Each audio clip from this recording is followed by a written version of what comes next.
Namo Shakyamuni Buddhaya, dear respected Thai, dear brothers and sisters and dear community. Today is the 21st of September in the year 2025, and we are in the Ocean of Peace Meditation Hall of Deer Park Monastery. And today is the day of mindfulness. After a week of not having a collective day of mindfulness, it seems like we're all gathered here in big numbers. And so then seeing you coming here, that I'm very happy, but I'm also very nervous because today is my Dharma talk day.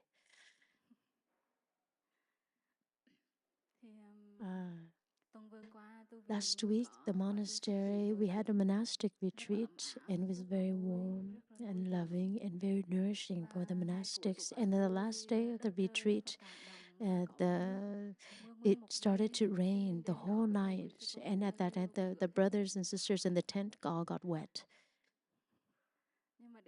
But then in the morning, we were nervous because the next morning we were supposed to go hiking up to the mountain together.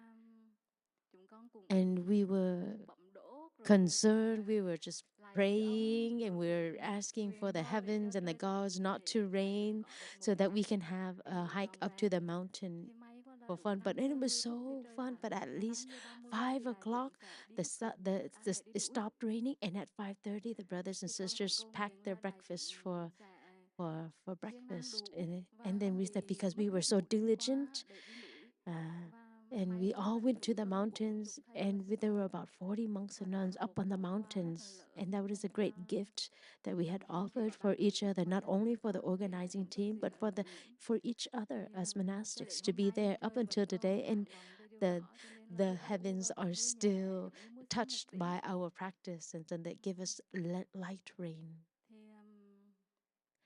And so and because of a part of the organizing team, I was concerned in my heart whether I have enough peace to give a sharing today. I don't know how I prepared my talk, if I have the space to prepare my talk. But after that, after a while, I was courageous a little bit courageous. I will share, and I would like to let you know in advance that today is the 20 years, 1 month, and 2 weeks of my ordination. It's my 20th year of being a nun.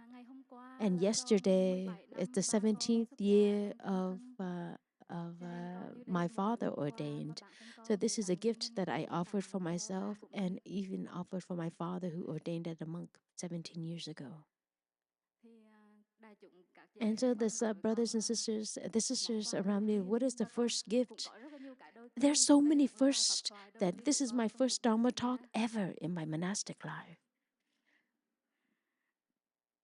So there's the first for everything, yeah. Because during the retreat, I would only do orientation or do bookshops or facilitate Dharma discussion, but I never dared to volunteer to give a Dharma talk, because looking down at the audience, I look all these like senior seasoned Dharma teachers, and I'm just like this potato that's uncooked.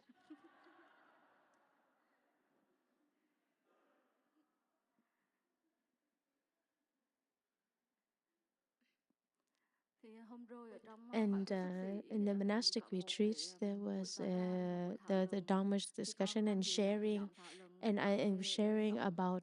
I participated in the sharing about the monastic culture and the sangha, and at that time I shared about my teenage years when I started to learn about the practice, and when I looked deeply in that element, I remembered when I was 21 years old, I wrote a letter to Thai, and I told Thai that, dear Thai, this life I became a nun when I was 17 and I met you. I think that's a little late.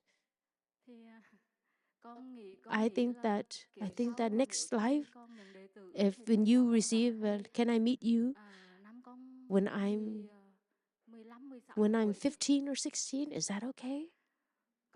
I told Dad, like even younger, I don't. When I went too young, then I don't know how to wash my clothes or don't know how to take care of myself. But if I get a little bit older, 17 is a little bit too late to meet Thai. So at 16 is like the full moon age is perfect. But now I think back at that, and I think for myself personally, like, I met Thai when I was very young. So ever since when I was still in my mother's womb. Because later on, I started to see that I was born in a village. And the village that I grew up in is a very simple village, full of monastics and teachers. That I grew up in the surroundings of everyone, neighbors having families, becoming monastics. If not monastics, then they were teachers. So then the environment that I lived in the environment in a village, as a childhood, I wanted to grow up to be a teacher or to be monastic. But at that time, the monks and nuns there that have taught me, they were very beautiful. They were full of life. And so then my dream of that became very strong, of being monastic became much stronger than being a teacher. Up until this moment, and I read the teachers that have taught me, was able to still feel the love that the teachers have given me when I growing up. So then the desire to be a teacher is also very strong.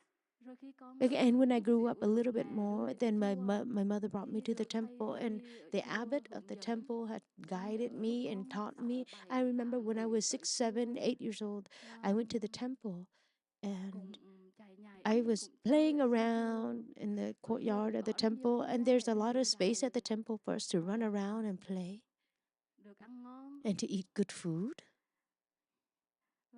And when I grew up a little bit more, when the abbot knew of Thai, he started brought Thai's teachings and to apply it into the temple. And at that time, I started to hear the sutras in Vietnamese instead of Sino-Chinese. And I remember when I was reminded by the young monks there, the student monks, but they were able to see the beauty, and so that they found when they learned that the abbot at my temple practiced according to the Plum Village tradition, a lot of young monks came to practice there and to practice with him. And when I came to the temple as a young girl, I had like this little kids here today that I was carried by those monks, and they taught me how to sing all the Plum Village songs in Vietnamese. I grew up in the care of monastics, and I was wondering, like, oh, why did I go into the Sangha? I memorized all of the poems and the gathas. That I remember I was taught these songs, and then I don't know the songs anymore. But it occasionally it comes up, and it just sing these gathas and these poems. When I was young, the monks used to teach me these songs of gathas, of poems that the brothers composed these songs based on Thai's poems. So in my childhood, I was watered in this environment that was so wholesome. And when I became a monastic and joined the sangha, I felt, oh, my childhood. And when I came to the temple, it happened very naturally. And there are these small dharmas that came into me, and I learned them very naturally, and I memorized it without even know. So then, when I became 17, I just remembered these short songs and these childish stuff, but I knew anything about worldly songs. So then, when Tai gave about sentimental songs or love songs and things, I had no idea what they were, and I do not have the ability to listen to them and understand them, and because those words never came into me, but those poems, the mindful poems and gathas came to me and just sort of settled there, and maybe took up all the space in my mind, and so there's no space for anything else. So this is one of the most fortunate things that I've able to have. And just recently, when the monastery welcomed Ari is here. And in me, there is this young child coming to the temple and come to the monastery so well. And Ari is being invested in a very great direction. He gets to come to the monastery to meet the monks and nuns. And I remember when I was young, when and the abbot also gave me these books, Thai books, very thin books for me to read. And occasionally he gave me these cassette tapes to listen to, and he let me borrow his cassette player, if you know what that is, you know. But like, and I used to do that all the time. Listen to Thai's talks and the Dharma talks that Thai gave in Plum Village. He brought it back and copied it, and I was able to borrow these cassette tapes to listen. So when I came to the temple, I heard these Dharma talks and sutra, and I was like, oh, I remember I heard this somewhere, but I thought that I was just listen to it in my past life. But it came to a certain point when I was still enough to think back again of my childhood. I remember like, oh, this has been watered into me, these Dharma talks since I was very young. And then my teacher taught me that I had to write an essay, a report. And now we have a Dharma discussion and we share, but at that time my teacher wasn't there. He was in France. And so at home that regularly I would read the books and the cassette tapes, and then I would write my essays and report of the feelings that I'm able to understand from these Dharma talks or from the books. And I remember one time when I was reading Gyu, the tale of Gyu, and because when I was learning about it in school, short excerpts of Gyu, but I read it and I understood it. Then I did not remember clearly, but there were some verses in this poem that oh, then who am I? Why is Gyu born? And Gyu is very loving to her parents and loved her family. And Gyu has done so many beautiful things, but why she has 15 years of being lost? How can they do good things and they end up suffering? These are the questions at when I was 13 or 14 when I wrote down. And I remember at that time, the abbot replied to me and he said, this life you see you being good, wholesome things, but you do not know all of her other lifetimes of what she has done. And at that time, I said, oh, then maybe in this lifetime I suffer like this. It doesn't necessarily mean because of this life, because I'm only this many, this so teens, and that I've done anything. Maybe in the past life, I've done something that is unforgiving. And so that from those from there, from these notions from my own life, it started to develop what I wanted to do with my life. I remember when I was 16 or 15, I was 7, go to the store, and at that time my family was not vegetarian yet, so that I had to buy fish and shrimp and to prepare them. And I said, oh, to have money to buy a big fish, that I kill one fish, and then I don't have enough money. I have to buy a lot of little fishes because I don't have enough money. So then I was preparing the fish and I was chanting the Buddha's name because I killed more than just one fish. Uh, and I saw that in and the things that I've been nourished since and learned when the love that I have for the animals is there, that has been nourished in me since. And I was preparing the fish and I was talking to it and I said, I'm sorry, it's because of my family's meal. Please forgive me for preparing you to eat. But whenever when Ari is here, like during the past couple of weeks, and I heard that Brother Pháp Yung said that Ari told Brother Pháp Yung that today Ari learned a new way, learned how to new a new thing is to know how to taste the essence of the passion fruit. He was only 2 years old.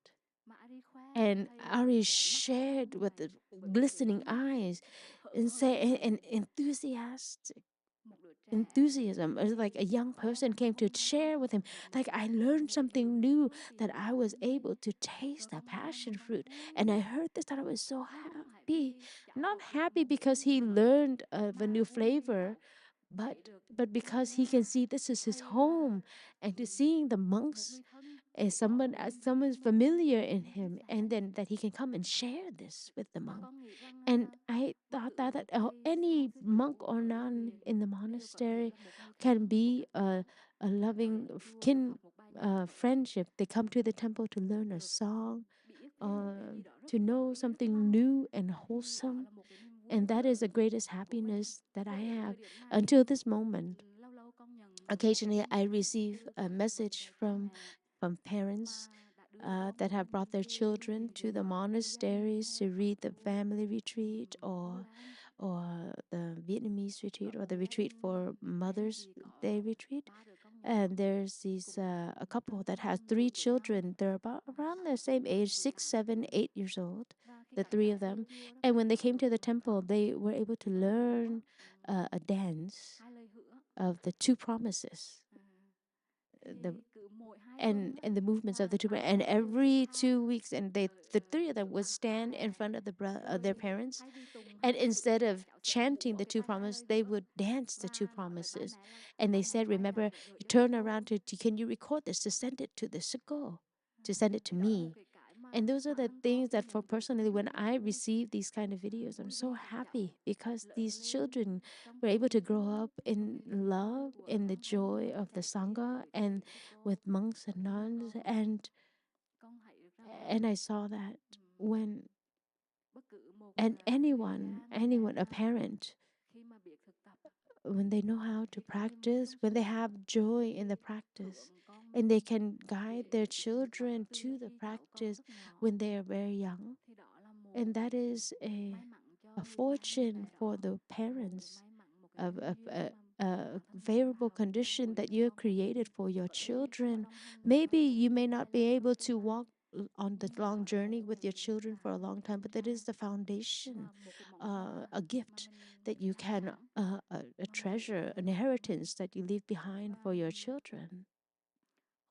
And when I was young, because of the things that happened in my family, that we suffered a lot and very sad. But sometimes I blame myself, and I blame my mother, I blame my father. But when I knew of the Sangha and I lived in the Sangha, there was one time I wrote a letter for my parents, and I said, I am very grateful for my parents for giving birth to me and giving me the conditions to come to the temple and giving me a condition to ordain as a nun. And I hope that if there's the next life, I want to continue to be your child, because I see that, because I also see that I don't need to have a perfect family or a rich family with favorable conditions, but I'm fortunate as a young child that you have led me to the temple. When I gave rise to become a nun, I met obstacles. I got sick. But at that time, I wanted it so bad. I ran away to to go to the temple, but my dad literally dragged me home, and I was crying to go to school again, and he dragged me back by the neck. So then during that time, the abbot had taught me, strategized, planned with me. If you want to ordain and you want them to agree, the things that you do in the house, you have to take care of it at home. You arrange everything. You have to do things that don't let your parents feel upset. At home, when I was a habit, whenever my mom asked me to do something, I would do it. I would argue with her before doing it. And my mom told me that go cook the rice, and I had to stand there and I said, I'm so tired. Why are you making me cook rice? But my mom just needs to yell at me, and I will go cook the rice. But later on, I thought, like, why? In the end, I would do it. Why do I have to argue and get yelled at before doing it? I'll end up doing it anyway. So then, when the abbot told me that, I went home and I thought about it, and I said, oh, the most easiest way to be in harmony, that I need to practice. I should practice to take care of the things at home. I shouldn't argue, shouldn't talk back. I need to speak properly. And at that time, I took 2 years to cook the potato, to nurture that dream of becoming monastic, sort of like incubate that dream. And then when Thai came to Vietnam the first time in 2005, I at that time Thai left Vietnam. I told my parents that I wanted to ordain. I really want to right at the moment. I asked to go. And so 2 years, my parents saw my effort and my change and transformation, and they agreed right away. Of course, the notion around my village, they said when you ordain, it's a suffering, and you go through a lot of hardship, and without your parents next to you, and there's a lot of worry and concern for my parents because of the hardship that I might go through. But at that time, I received the support, great support from my parents, and I saw that it is because I share this, because inside of me, the image that touched me the most is Ari, uh, and the idea that's present, that is nourishing me, is the notion of building a school, uh, a happy school in the spirit of the Plum Village tradition. And that is one of the things that I see myself personally, that I'm so nourished. And when I just had like the seed, just the seedling or the thought of having this school, I was already nourished by that. And the environment that I grew up in is the temple was in the center, and around it is a village. And so then that temple, it is like the spiritual life. That's very subtle. The subtle spiritual life for the people in the village. That anything that happens in the family, the abbot knew everything of what's happened at home, and he was concerned. And he not only because of the practice, but he was concerned about the happiness and the suffering and the difficulties, material difficulties and spiritual difficulties, emotional difficulties. And he helped and he supported, and he reminded us. And any family who's untidy, any family who would live in throwing rash, or any family had plastic bags, that he would visit these homes and remind them to take care and encourage them to. I remember picking up the trash around the house or around the neighborhood, and don't throw the trash outside in the village. I remember when I was young that he taught us that to be very careful, that when you go out in the streets, if I see a pebble or a rock, I have to bend it down and put it to the side of the road. If you see a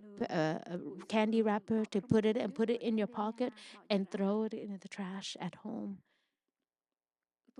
And when I grew up, when I was 7 or 8 years old, I was not aware that we were doing that to do what. I don't know why I was doing that, but if the monk was teaching it, I would do it.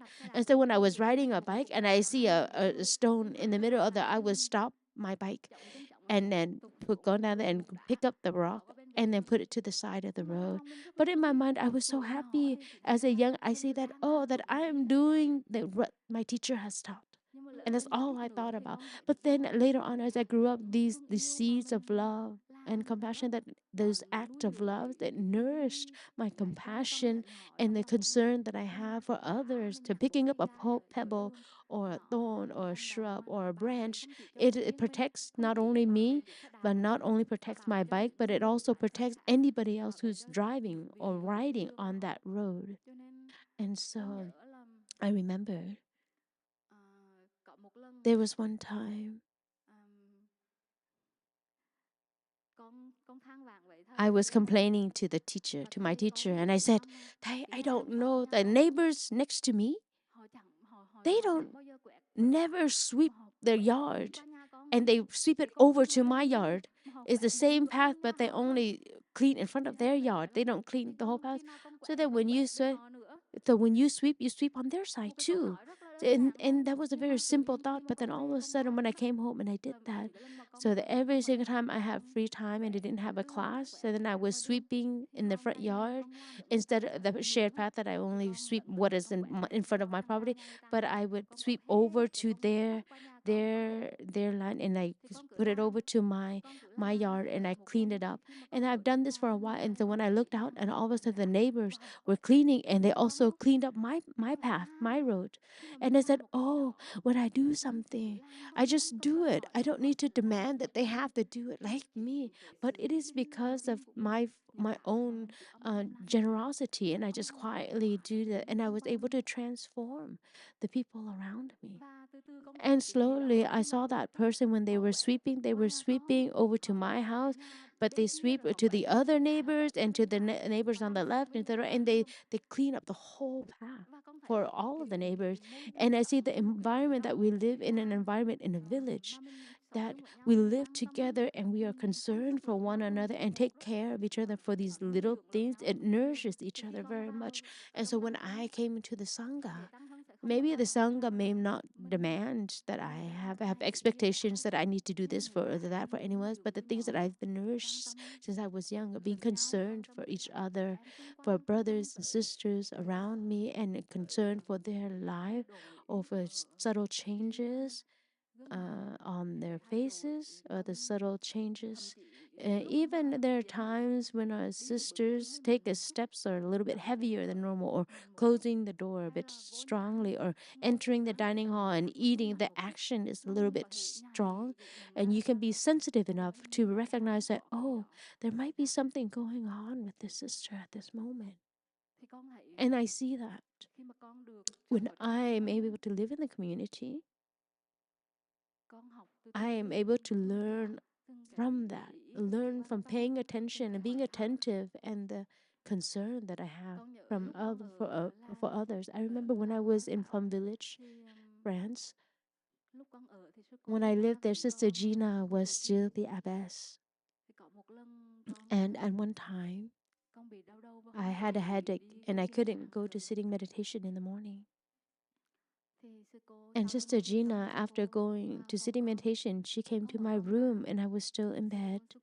And she tapped my shoulder.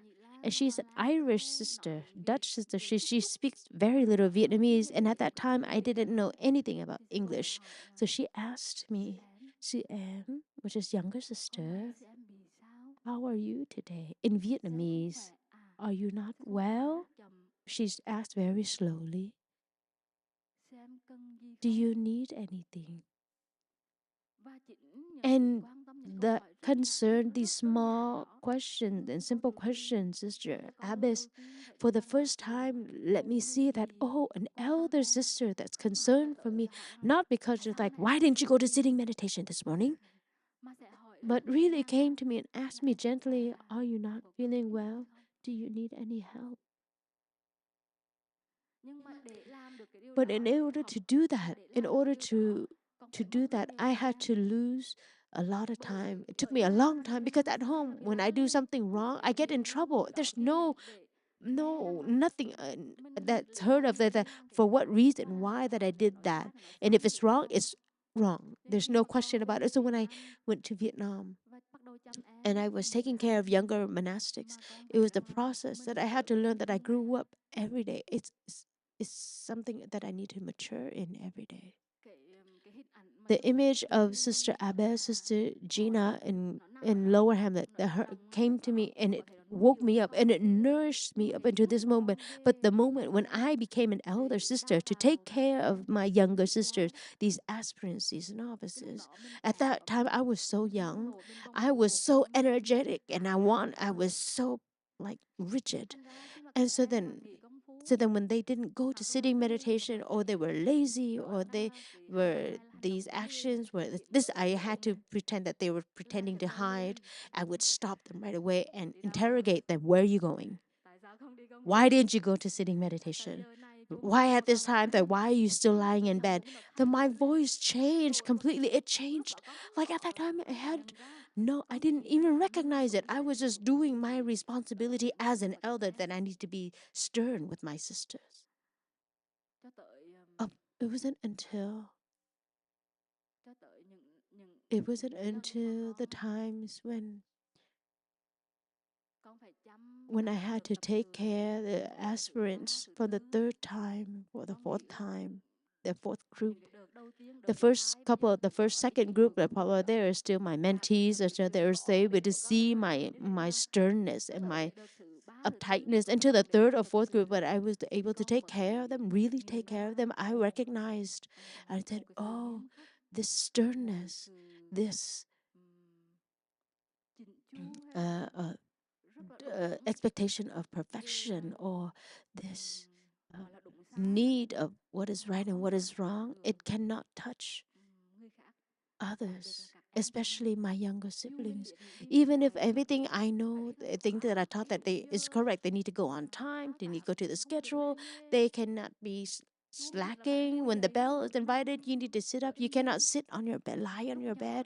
As then I was taught that every single bell, any bell, the big bell, the activity bell, and you're in your bed lying down, you have to sit up and listen to the bell, because the bell is the voice of the Buddha. So when you hear the bell, it's just like hearing the voice of the Buddha. So then you have to sit up beautifully and to welcome that voice. And then when I took care of my younger aspirants, so you have to sit up when you hear the bell. You must sit up. And was so rigid in everything that I did. I was so stern and rigid. And it wasn't and when I started to receive the fourth group of aspirants in me, that there was a lot of insights, new insights. And at that time, I was determined that I would just play with these sisters like my friends. Like I buy a cake or a cookie instead of because in Vietnam there's a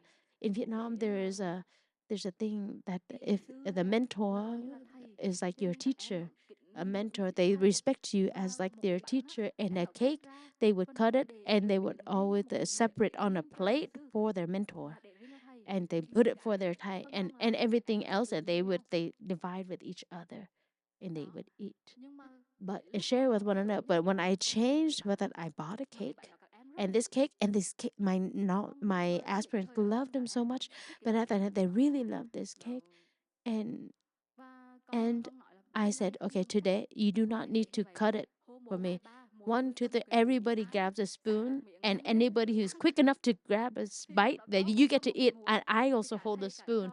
And teacher and student, one, two, three, and we just dug into the cake and just ate it like that. But then just and that is takes away the first this image of like taking care of. But I don't need to be go to a place I can be a friend and a companion on the path and myself, that I free myself from the binds of what is right and what is wrong, and they can get rid of this notion of fear and this boundary. And at that moment, and I felt that these sisters and I are friends and we are companions on the path. And slowly these sisters started to share, and I remember that sharing, the first share, there's one sister in my mentee was just that, dear sister, when I first came into the temple, I was so afraid of you. You never said anything to us, but every time I greeted you, you just looked from top to bottom and from the bottom to the top and just looking at, and I was just like shaking in my robes.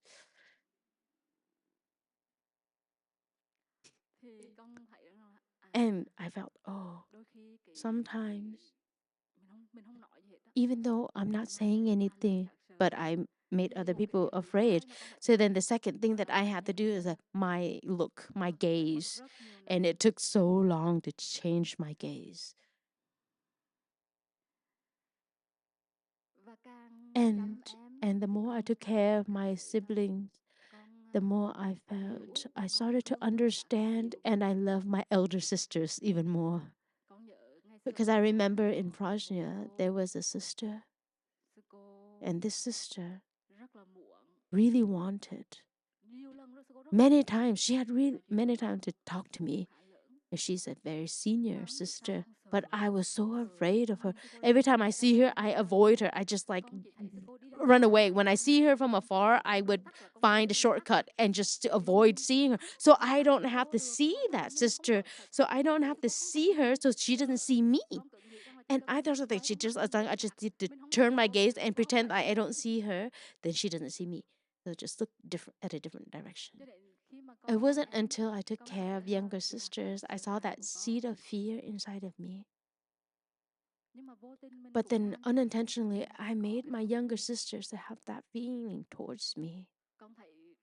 And in my life, it's very interesting because every part, every section that I had the opportunity to see myself a little bit more every day so that I can change, so that I can transform, so that I can say that I have difficulty or not. I do not like that I've had a lot of difficulties.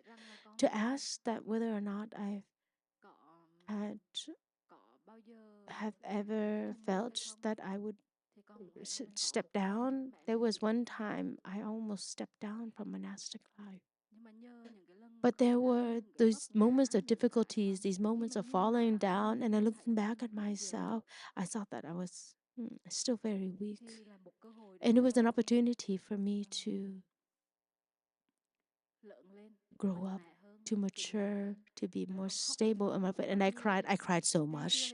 Before, I used to cry because I was misunderstood or because I thought that I was misperceived. People, I was felt unjust. But then, because now I love my brothers and sisters so much, and slowly, I don't know, I was trying to think back at myself that I still so many have shortcomings, and I started to cry because of my shortcomings. And in the monastic retreat, I just see the brothers and sisters practicing together and having happiness together, and I was crying then too. And I felt, I see that when I still have the ability to cry, it is the greatest joy because my emotions are still there. I'm still touched by the things that are happening. I am still something that is very real and very human because I can cry. So then I would like when the sisters are or nervous because of me, they're afraid that I'm going to sit up here and give a Dharma talk. So then I had to touch the earth to Thầy, and I asked Thei's permission that I would try to share and not cry. Because when I still have these emotions of the beauty of the Sangha, that I give myself permission, allow myself to cry, to laugh, and to be touched by these beautiful images of community. So this morning, before walking meditation, I was sitting outside and I met a family that came from Orange County from very early. They arrived and I had a chance to talk to them. And there are some this morning had to wake up very early to arrange the things at home to come here to practice for the day. And I remember when I was young that every Sunday that I get to go to the temple, in the early morning I wake up early to fetch the water, to cook the rice, to wash all my clothes, to clean the yard, for my brothers and sisters to eat breakfast before I can get to go to the temple. And I saw that so that in order to practice, so in order that I can practice, I need to take care of my family. And that is when I was still a young teenager, 15, 16 years old. So that when I look deeply and the community today sitting here in this hall to come to the monastery to practice for a full day from walking meditation, there are some who live far away and they had to wake up early. They drive from early and they didn't have time to eat breakfast. And that if you are hungry at this moment and you probably didn't have breakfast this morning or coffee this morning, right?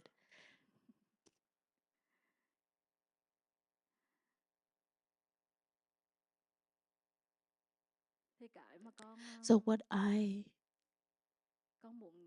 want to ask you, from the moment you determined to decided to come to the monastery to practice the Sunday, from Saturday night, what was going on in your heart? What have you arranged? And in the morning, on Sunday morning today, when your partner or your member of the family was still sleeping in bed, were you nervous? Were you in a rush? And in the moment when you arranged to get into the car, were you ready to practice already, to practice mindfulness already from that moment yet? While driving, were you being rushed? And to come to the temple, to park in the car, and to walk from the parking lot to the meditation hall?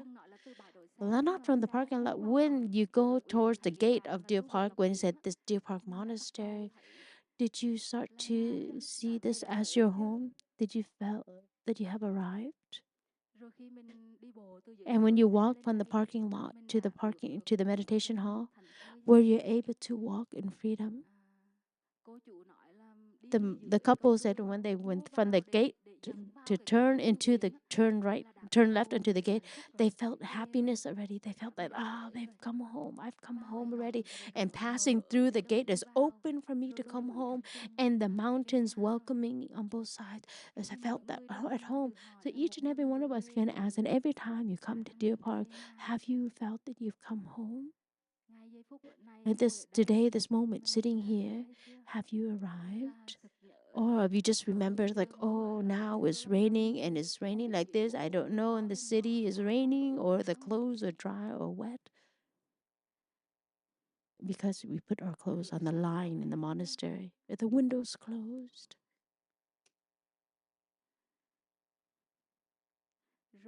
And one day, sitting up here, are we truly letting go of our phone so that we can walk together with the Sangha, to listen to the Dharma talk with the Sangha, and together sit there and breathe with one another in this flow, in this river?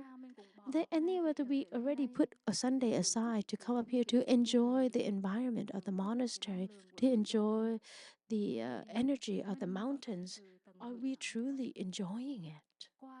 The gifts that the mountains have given you, but can you receive it?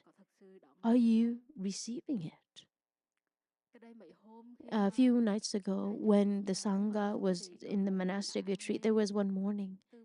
From the early morning, the monks and nuns gathered by the campground, and we did walking meditation to Yin mountain to do sitting meditation. And when we walked up, it was foggy, and you can only see about 40 meters in front of you. And in my mind, I thought, oh, it's so sad for our brothers and sisters who are afraid of the cold. And they go up there and they might be very cold and chilly for them. But that day, everybody went up to the mountain, and every monk and nun, they chose a corner to sit spread out on the mountaintop, on the plateau. And I chose a space that's very peaceful, at the foot, at the base of the willow tree, and I couldn't see anything beyond it. But at the end of the sitting meditation, I stood up and I looked around, and I saw to my left the the sun has risen and the fog has dissipated, and then the cloud came down very low, and I can see above the clouds. That image was so beautiful, and I said, oh, that I've gone into the cloud yard is here.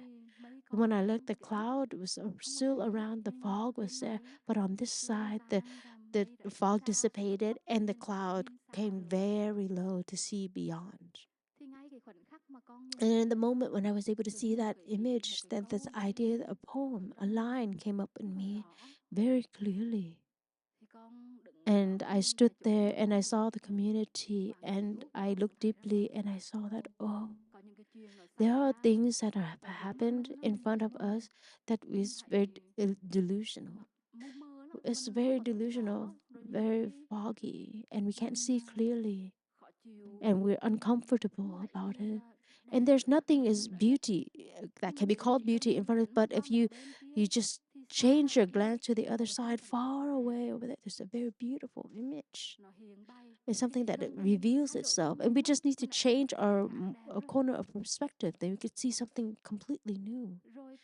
And there are, and I saw that cloud, that so thick cloud, the different colors were very bright. But at the bottom of that, you can you can still see the city, you can still see the trees, and on above the clouds, you can see the mountains and the sun rising. And I thought that, oh, it's the same corner of perspective. But if you see from the bottom, you can see gray clouds. But from where I'm standing, you can looking down, I can see clouds, gray clouds. But if you're on the plane, you can see a blue sky. That's all you see.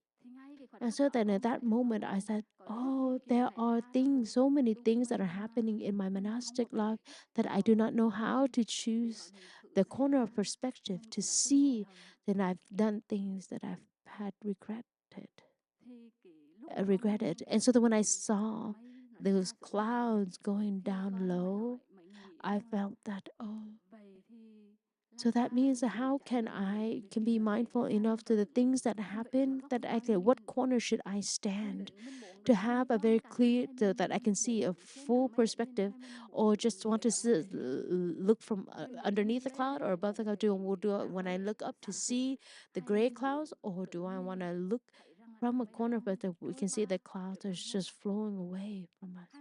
Or do we want to go above and beyond to see the sun, or to see the blue sky, or to see the beautiful things above that doesn't need to don't need to go far. We just need to move a little bit to see another beautiful aspect. So that morning gave me so much happiness and joy in at that moment, because I saw that, oh, it depends on what I choose to look and how I choose to look in the things that have happened, and whether they're beautiful or not, or difficult, or challenges, or new experience. And I felt that, oh, at that moment, I was so happy. I was so happy with that image. And I was so happy, even from my own insight, my small insight, that it just passed by enough in that moment. And the one thing that nourished me is that that day was the day of practice of noble silence. And the community on that day, we couldn't use any electronics. We could not, we couldn't read a book. We couldn't listen to a Dharma talk. We cannot listen to a Dharma talk. There's only one Dharma talk that everyone listens together. You couldn't read a book. You can't read your Kindles. You cannot do it. You just only look deeply inside of yourself and live deeply each moment. And the monks and nuns, we don't know, like, we were concerned, like in the kitchen, how they would cook in the kitchen. Yeah, if you don't talk. But we were so fortunate on that day. The cooks, there were 5 people cooking, and how they interacted with one another is just small whispers through eyes, and then gestures on how to cut, and that was it, without having to use words. So on the table there was enough food, very elaborate meal. And in the kitchen, it was so quiet. The abbess was like I thought there was nobody. I thought there was so many people when I came to the kitchen. There was nobody there. And after where the cooks went after they cooked the meal, there was no one there. The kitchen was so quiet.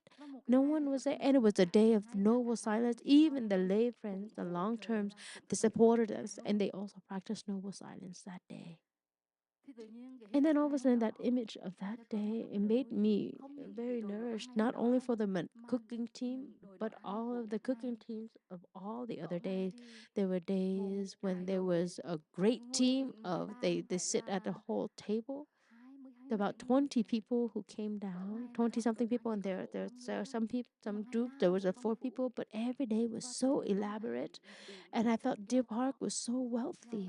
Well, wealthy in a sense, with they have so many local sanghas. When they hear the monks and nuns are having a monastic retreat internally, and they supported us wholeheartedly for us to practice. I remember when the abbot of my temple, my village temple, every single one abbot, he took care of that temple. There's nobody else. It's just one person. But when he came to Plum Village, when he came to Plum Village, France, at the temple, that all of the uncles and aunties, the villagers, every day they took turns to come to the temple to sweep the yard, to clean down the altars, and to have the morning and evening chants. So then little children like us, so that when we go to the temple, that we get to have our daily practice to do our chanting. And he left for maybe 2 or 3 years, and he went for a while, but the temple was able to keep its rhythm of practice. At Deer Park, I saw that monastic retreat was a retreat that we were able to feel that behind the brothers and sisters there are hands of the bodhisattvas that are supporting our practice from every meal that has been cared for. And it's not as simple just a meal. From beginning into end, when Deer Park was founded until now, there were so many projects, there's so many things that we spearheaded. And every time the brothers and sisters have called for support and called for help and called for help, there's always these local sanghas. And it could be in the city, it's quite far, but when we draw a circle of Deer Park beyond the city, the Deer Park is the heart, is the central heart. And the Sangha in LA, in Santa Ana, in Orange County, or San Diego, Escondido, all of these local Sanghas are the bridge of a hand, extended hands of brothers and sisters, of the brothers and sisters at Deer Park. And it made me feel that I was so nourished. I was so grateful. I'm so grateful.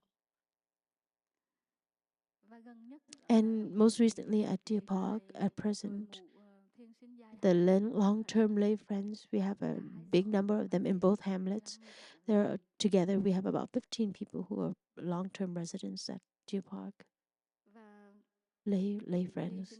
And these long term residents are wonderful. It's wonderful. It's Ari. I felt, I see that we just need to live in the Sangha every day. And we're able to see the beauty, those wonderful things. And and there's a lot of so many beautiful things that nourish my practice. In the past, when I became a nun, when my aspiration to become a nun, first of all, was so that I to not fall into the trap of a marriage, unhappy marriage. And then I started to idolize. I want to help others, to save others. I want to help this person and that person. And slowly, through the years of practice, my aspiration, a desire to practice, I want to be a monastic that has happiness, a monastic that has the essence of practice. And I see slowly, the more I practice, the more I can touch the earth with, I'm able to be touched with the things that are in my heart, and to love myself even more, to understand myself more. And because of that, I'm very easy to have understanding and be forgiving and to love my brothers and sisters around me.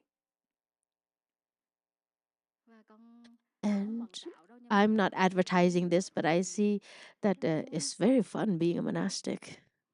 This is not an advertisement.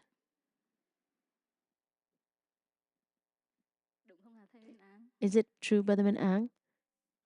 Are you having fun?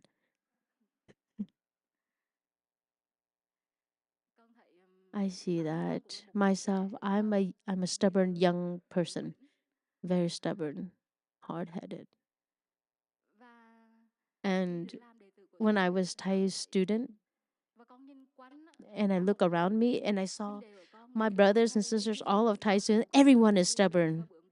We're stubborn. We're all equally stubborn. But the brothers and sisters are very persevering. They're very courageous.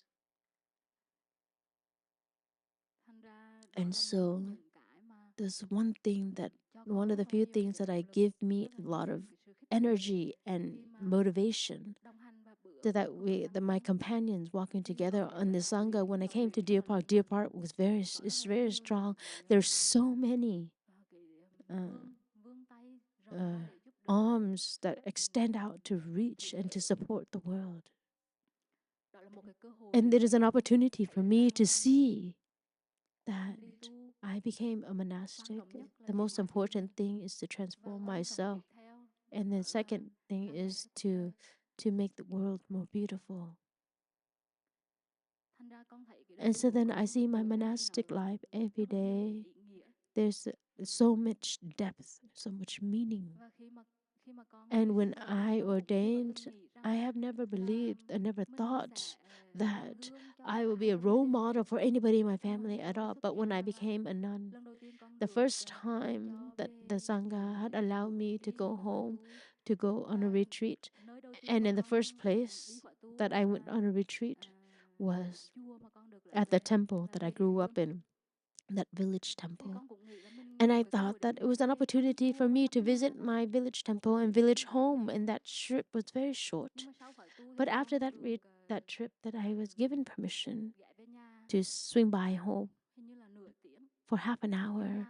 Even though my house is just right next door, it's only a couple of steps, but I only was there for 30 minutes at home. But at that moment, at me as a nun, wearing my straw hat and walking freely from the temple to that, my younger sibling was touched by that. And my younger sibling said, I want to ordain. I want to walk like my elder sister. I want to be like my elder sister. And a couple of months later, my younger sibling ordained.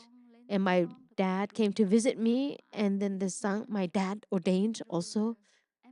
And my younger brother, my younger sister, and because of that, my younger brother also ordained.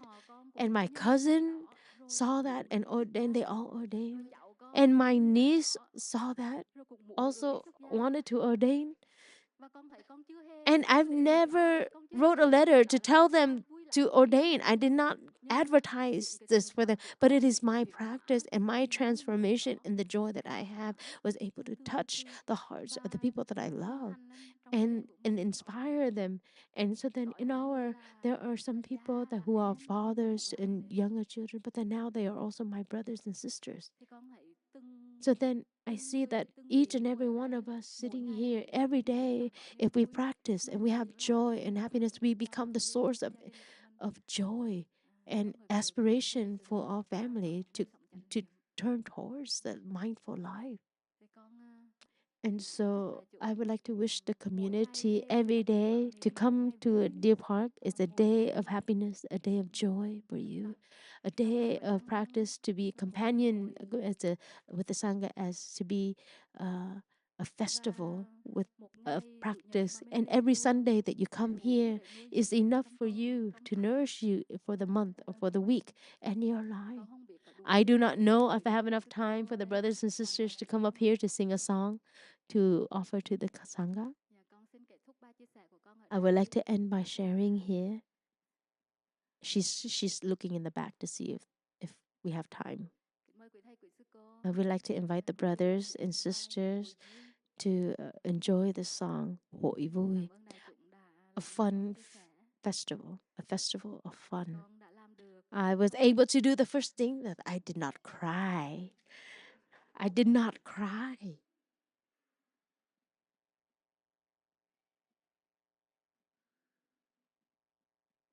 Did you guys cry?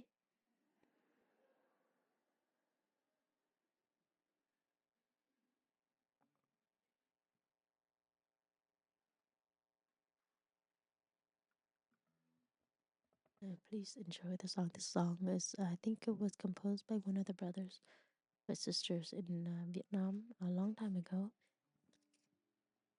And it speaks about being able to walk together, being able to sit together.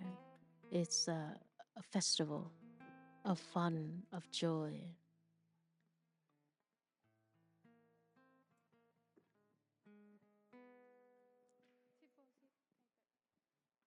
Move over, move over.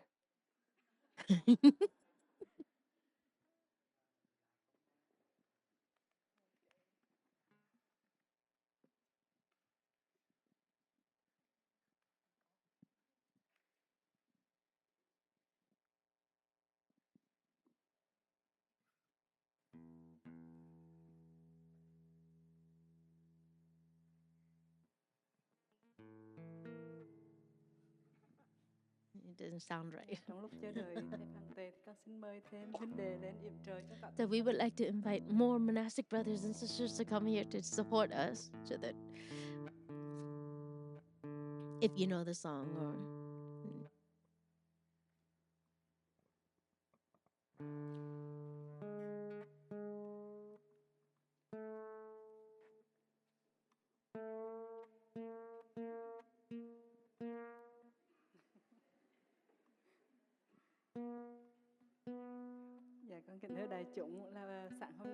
This morning, Sister Xuong Nghiem just ordered us had an Uber song for us, and we weren't able to prepare on time. And because we wanted to support Sister Xuong Nghiem in her first Dharma talk, so then we'll just come up here, whatever you want, we'll give you.